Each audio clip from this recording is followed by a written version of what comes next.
seus olhos.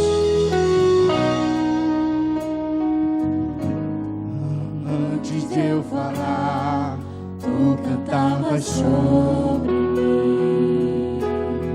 Tem sido tão bom. Tu tens sido tão, tão bom pra mim. Antes de eu respirar, sopraste tua vida em mim. Tem sido tão, tão bom pra mim. impressionante. Oh, impressionante, infinito e ousado amor de Deus. Oh, que deixa as 99 só pra me encontrar. Não posso comprá-lo, nem merecê-lo, mesmo assim se entregou. Oh, impressionante, infinito e ousado amor de Deus. Faça dessa canção a sua oração nesta noite.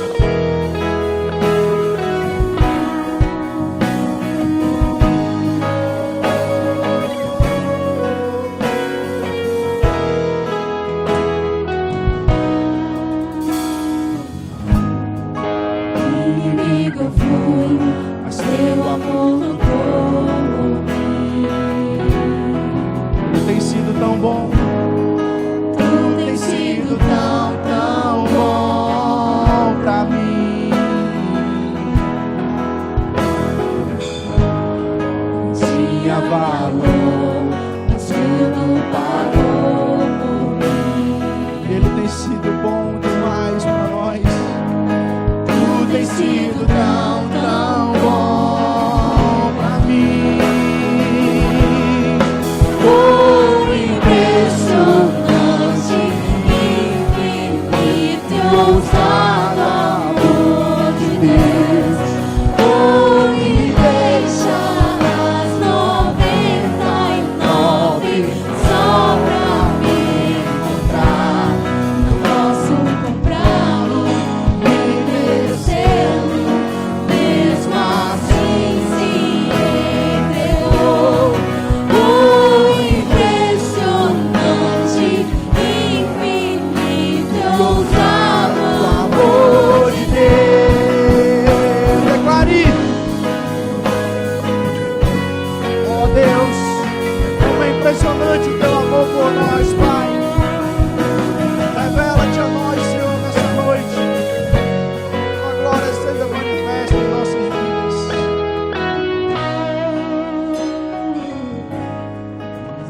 Para as sombras, escala as montanhas pra me encontrar.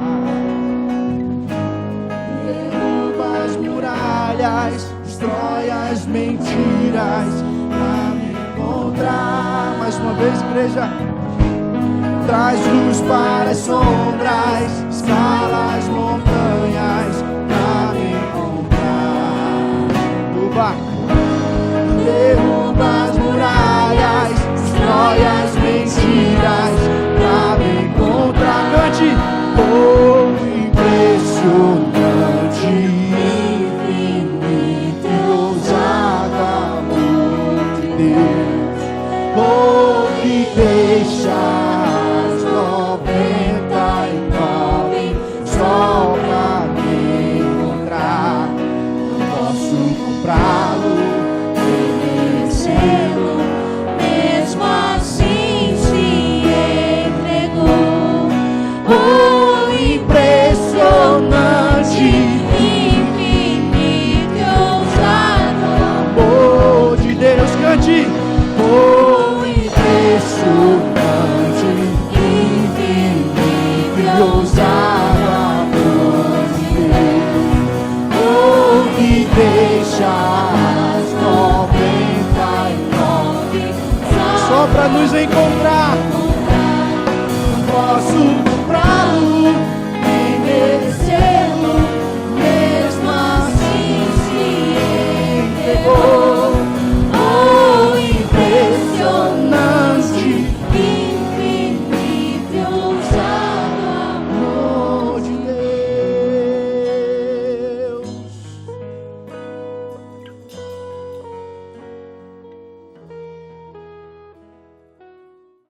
Ele vai agir em teu favor.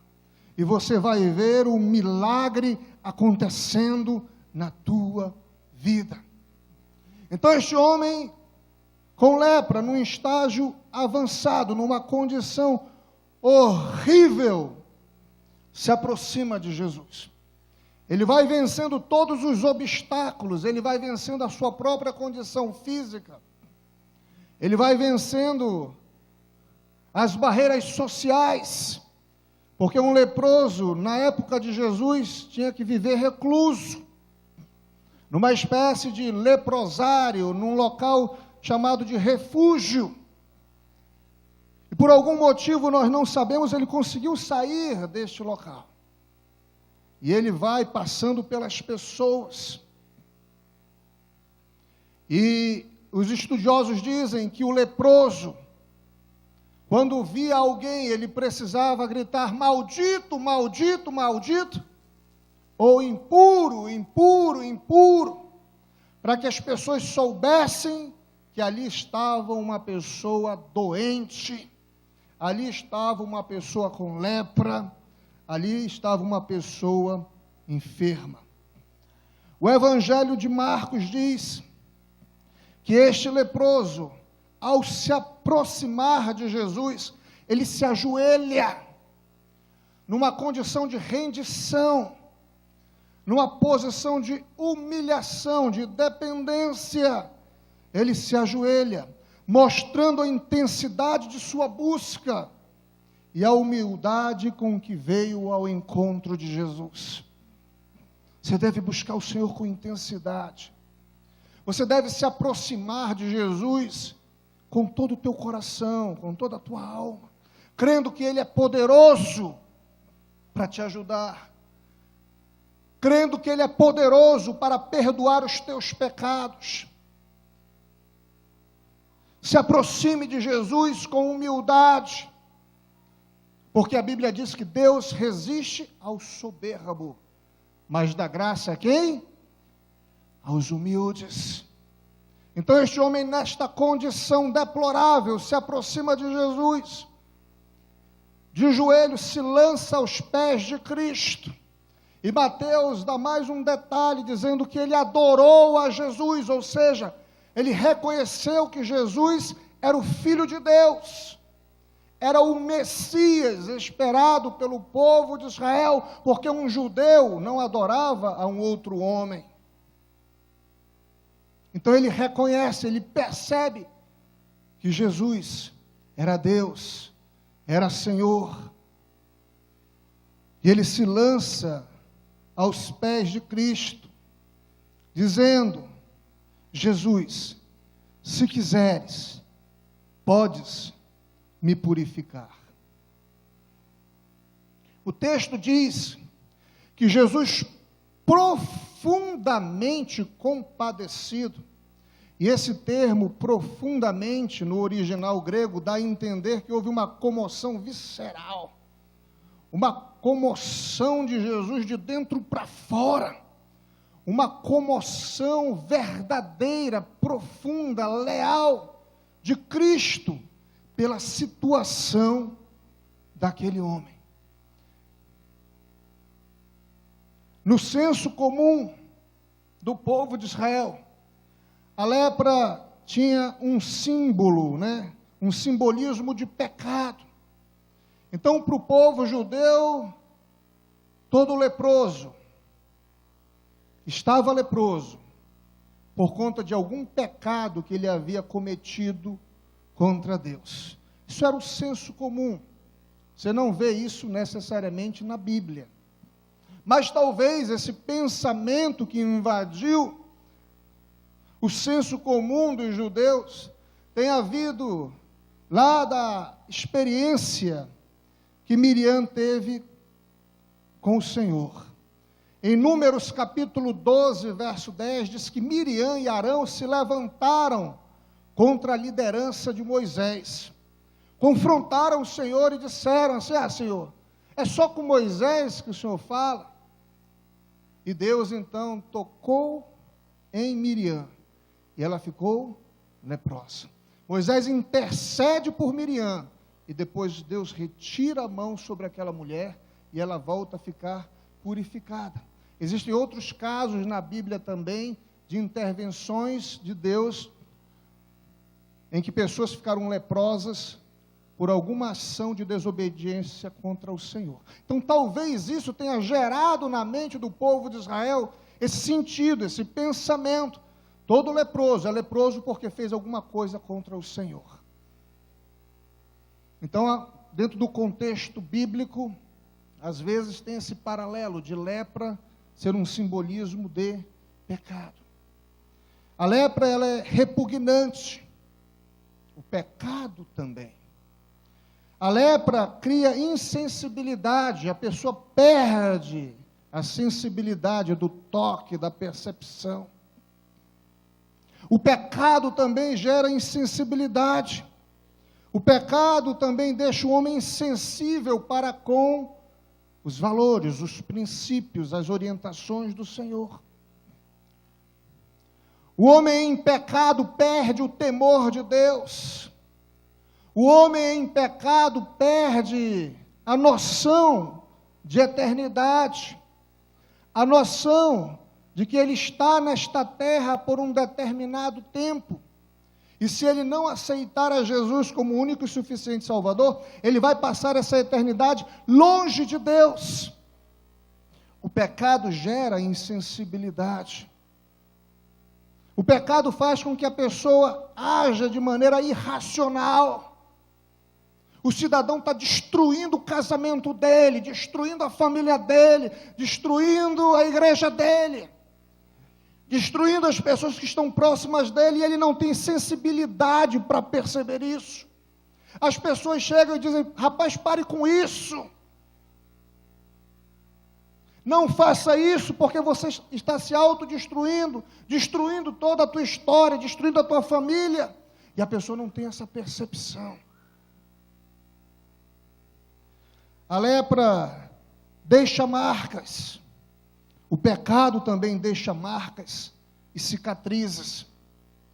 Quantas pessoas estão vivendo marcadas, cicatrizadas por conta do pecado?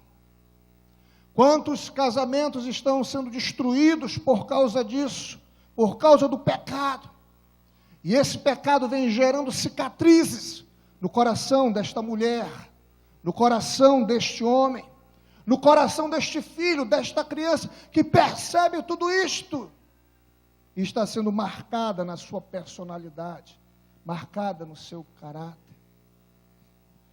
Quantas pessoas hoje vivem de cabisbaixo, porque têm vergonha dos seus pecados, porque esses pecados criaram um estigma, uma marca sobre esta pessoa, e por onde ela passa, alguém aponta o dedo e diz: eu sei o que você fez no verão passado.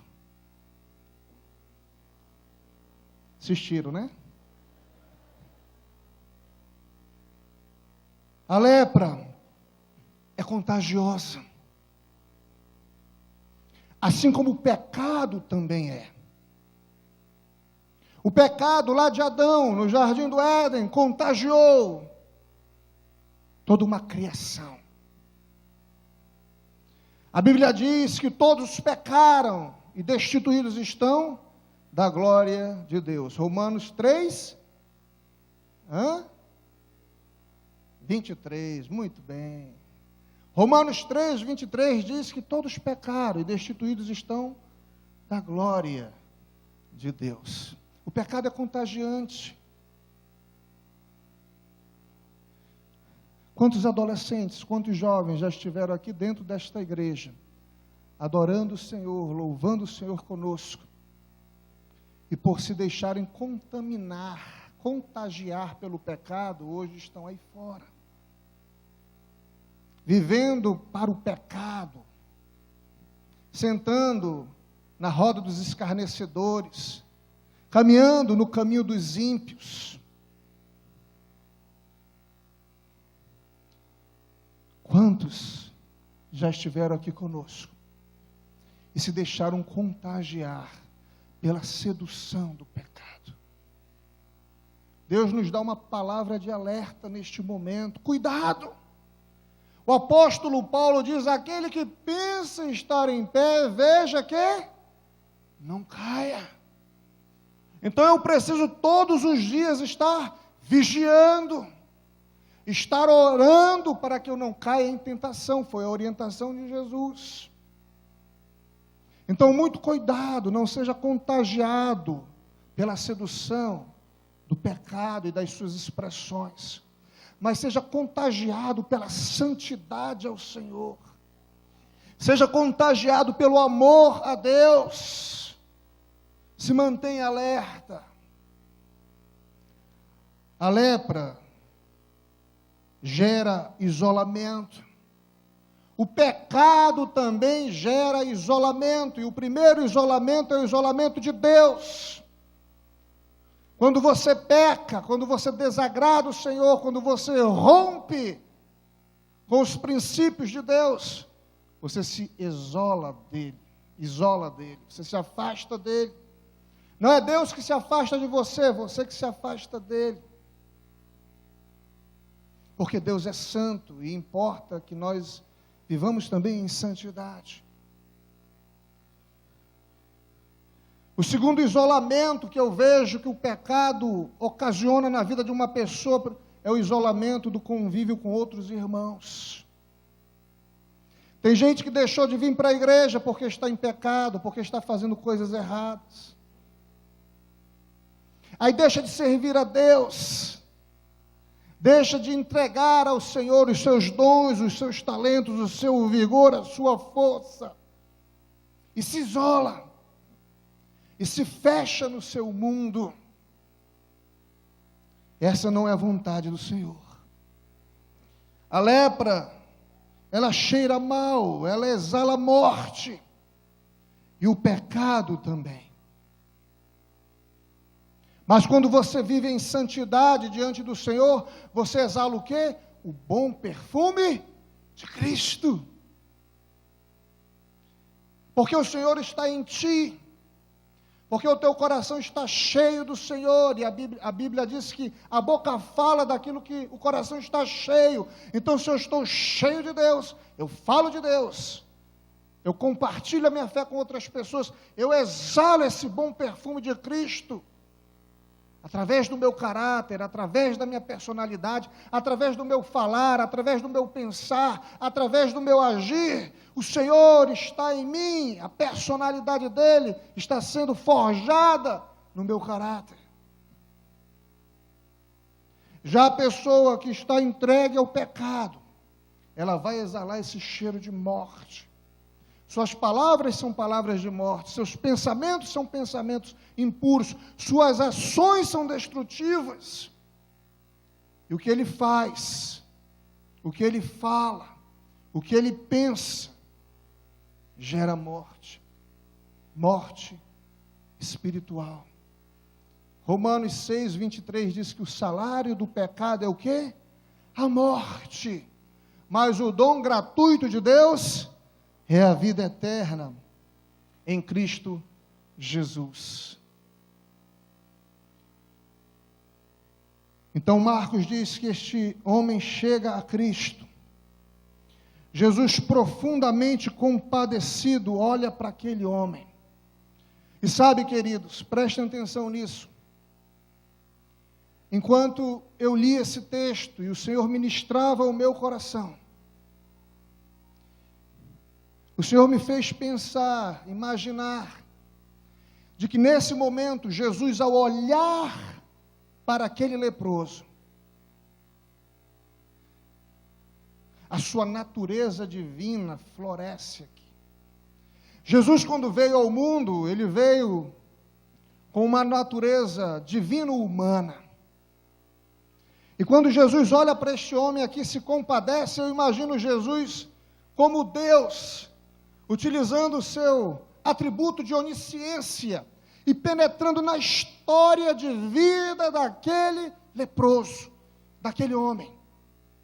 Eu imagino que nesses milésimos de segundos, Jesus conseguiu mapear toda a história deste homem.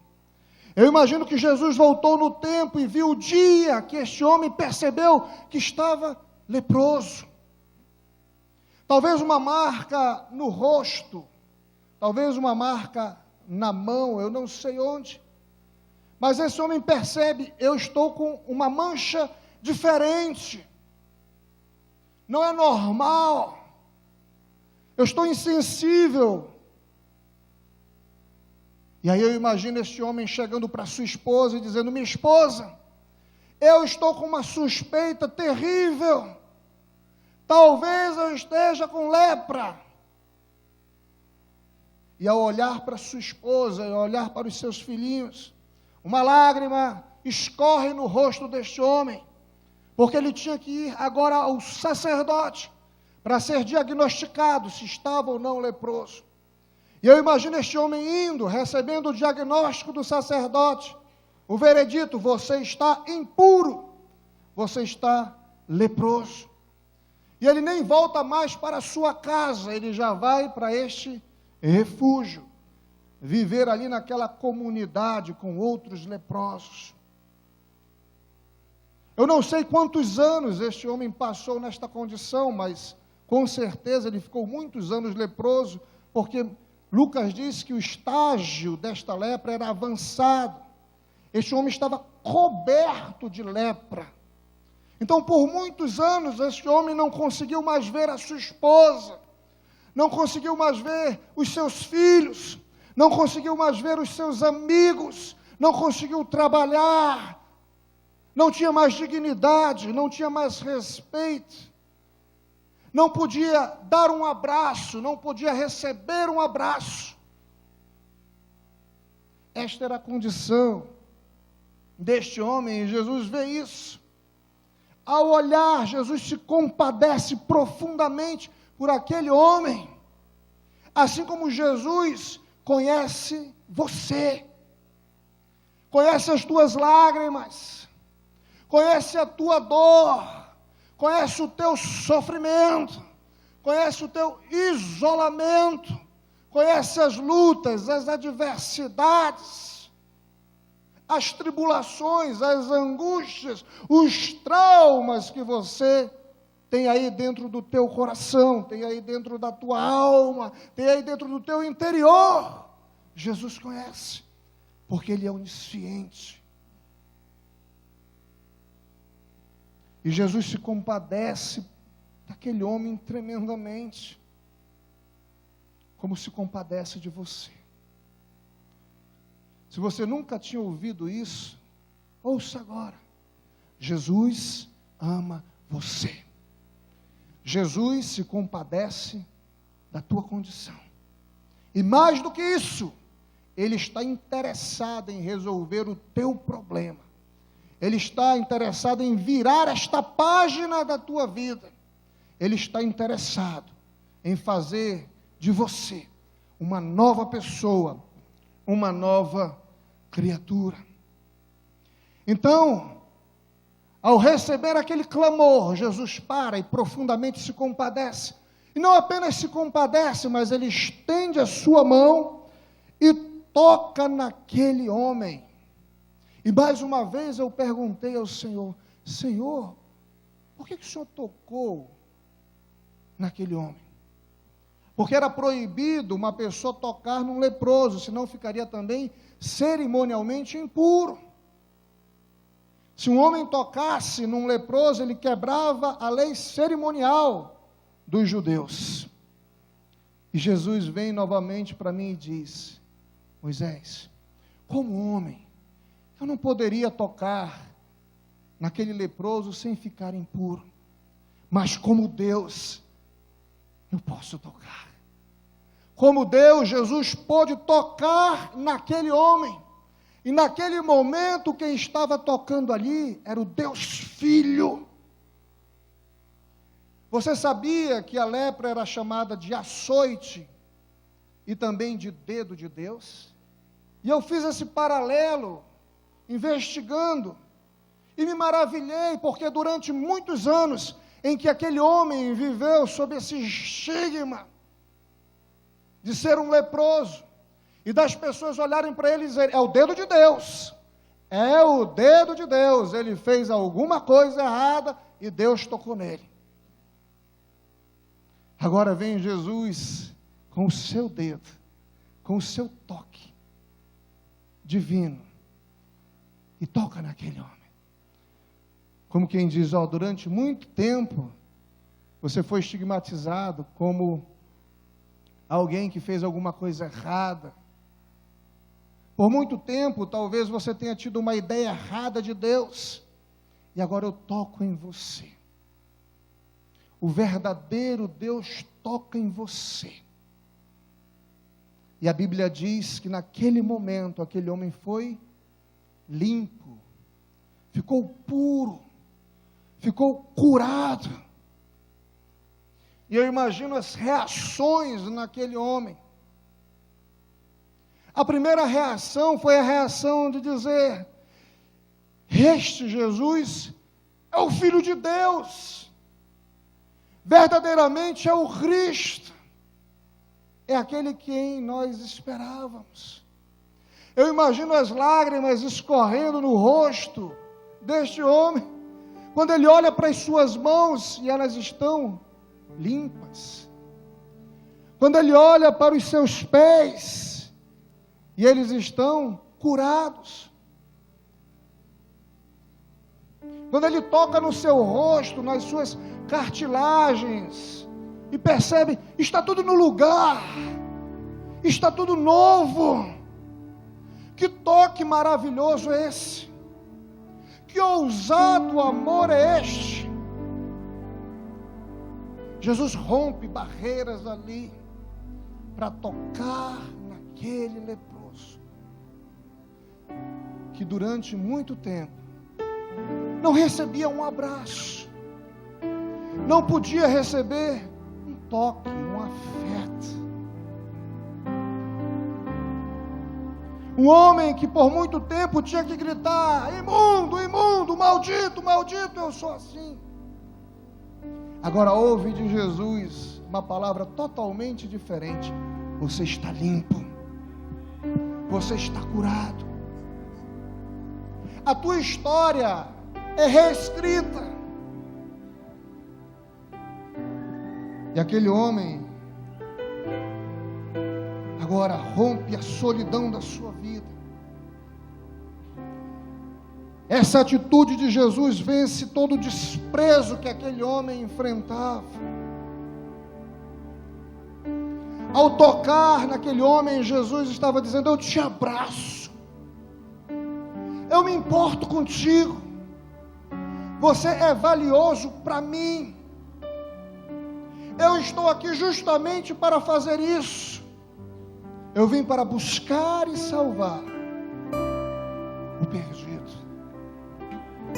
Eu vim aqui para dar esperança à humanidade perdida, caída. Eu vim aqui trazer,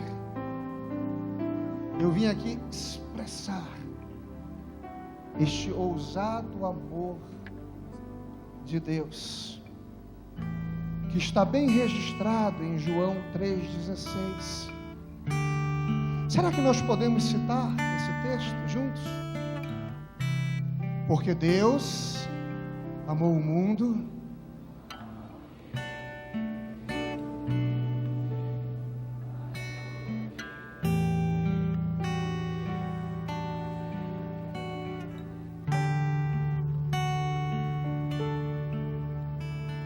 A.B. Bruce diz que os homens creem com mais facilidade no poder milagroso do que no amor milagroso de Jesus.